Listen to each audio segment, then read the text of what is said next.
Nicolas Rouget en direct d'Israël pour LCI. On l'a dit, version contre version, c'est ça la défense du gouvernement israélien ce matin. Bonjour à vous, Nicolas. Bonjour. La défense, en fait, je pense que le gouvernement israélien n'essaie pas de se défendre d'un certain côté. C'est un petit peu comme ça qu'on voit ça aussi. C'est-à-dire que c'est pas clairement une version contre version. C'est très clairement, nous avons procédé à une frappe opérationnelle. Israël continue à mener sa guerre à Gaza de la façon dont elle le souhaite.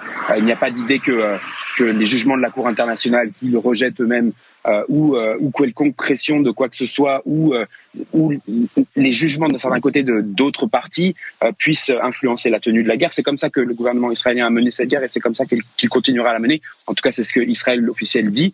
Moi, ce que j'ai trouvé assez inquiétant ce matin en me réveillant ici en Israël, c'était de voir que les réactions de la presse israélienne et en particulier de certains journalistes de grande écoute étaient allées plutôt vers, encore une fois, il y avait une certaine déshumanisation des Palestiniens de ce qui s'était passé sur le terrain. Je vous passerai les commentaires, mais je pense qu'il y a par rapport au début de la guerre, quand il y avait la tragédie à l'Arly, où il y avait un petit peu ce flou, où on ne savait pas qui avait tiré, qui était responsable et ainsi de suite. Au moins, on tombait d'accord sur le fait que les pertes civiles à l'intérieur de Gaza étaient quelque chose d'horrible qu'il fallait condamner. Là, les images qui sont sorties hier sont insoutenables, mais elles ont été vues par la grande partie des gens. Elles sont relayées sur les réseaux sociaux sans censure. Et je ne retrouve pas qu'il y a une fatigue très clairement de la façon de la conduite de cette guerre.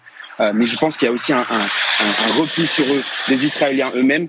Et c'est une démocratie, c'est ces Israéliens repliés sur eux qui voient le monde entier à certains côtés, qui se sentent assiégés, qui vont décider de la façon dont cette guerre continue à se tenir en faisant pression sur leur propre gouvernement. Et pour l'instant, je ne sens pas, après quelque chose comme ce qui s'est passé hier soir, voir une pression monter par rapport au fait que ce genre de choses est absolument inacceptable et qu'il doit au moins mener à une enquête très bien menée rapidement avec célérité.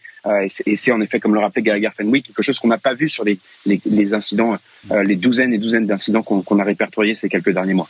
Oui, d'ailleurs, on parle d'incidents en Israël. Merci beaucoup, Nicolas Rouget. Voilà.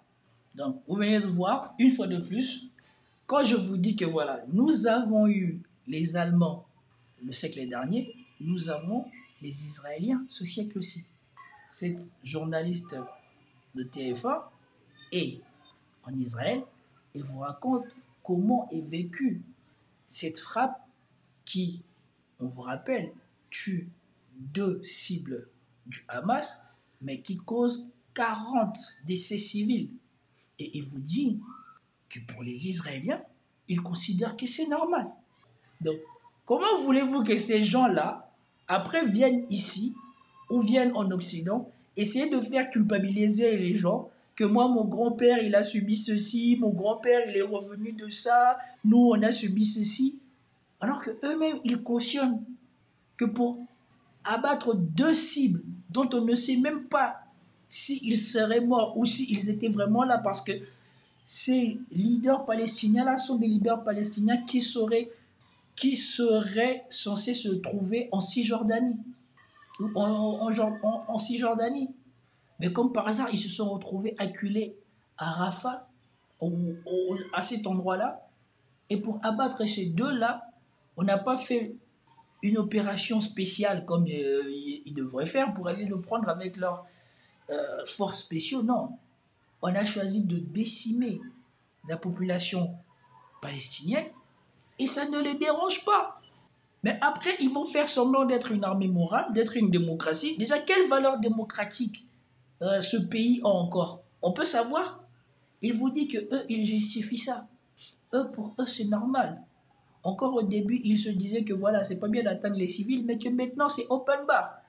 S'il faut en tuer 100 pour abattre un membre du Hamas, autant y aller. Puisque maintenant, le monde nous a vus sous notre vrai jour, c'est plus la peine de se cacher. C'est open bar. On va montrer que voilà, il n'y a rien qui nous retient. J'espère que les Américains, les Français, les Britanniques et tous les Occidentaux sont en train de voir ça. Parce que désormais, ils sont discrédités. Plus personne ne croira un seul instant que ces gens-là veulent amener la démocratie où que ce soit, ou que la démocratie est bon pour les autres. Ces États-là ne sont pas des États démocratiques. Désormais, il faut les considérer comme des pays riches. Voilà. Voilà ce qu'ils sont. Ils sont des pays riches. Leur population vit bien, pas parce que ils sont une démocratie. leur population vive bien parce que ce sont des pays riches qui ont besoin de l'innovation. Et pour qu'il y ait de l'innovation, il faut laisser une certaine liberté à sa société. Comme la société chinoise va être bientôt contrainte de le faire. Parce qu'ils savent que pour que la richesse soit créée dans un pays, il faut laisser une certaine liberté aux membres de ce pays. Et nous voyons bien que cette liberté-là est de plus en plus remise en cause dans ces mêmes pays. Regardez combien d'Américains vont voir leur business mourir parce que ce business dépendait essentiellement de TikTok. Mais qu'aujourd'hui, parce que sur TikTok, on peut diffuser l'information et se moquer des autorités américaines et des autorités occidentaux en toute liberté, partout en Occident, dès qu'il y a un problème, on veut fermer TikTok. Regardez ce qu'on a fait en Nouvelle-Calédonie. En Nouvelle-Calédonie, l'une des premières mesures que Macron ait décrétée, état d'urgence et fermeture de TikTok. Donc on veut nous faire croire à nous que c'est des démocraties. Ce n'est pas des démocraties, c'est des pays riches. Et il faut arrêter de nous faire considérer l'Israël comme un pays démocratique. Israël n'est pas un pays démocratique. Israël est le pays riche qui jouit de la culpabilité des Occidentaux par rapport à ce qui s'est passé durant la première, durant la première moitié du siècle dernier. Voilà. Israël profite du fait qu'ils ont été les victimes des Occidentaux durant la moitié du siècle dernier. Comme les Rwandais ont profité d'une certaine impunité après que les Occidentaux n'aient pas réagi au génocide qui a eu lieu au Rwanda. C'est exactement pareil. Et il est drôle de voir des gens qui ont subi le pire devenir ceux qui font subir le pire. Comme par hasard. Les deux qui font subir les pires horreurs au monde actuellement sont le Rwanda et sont Israël.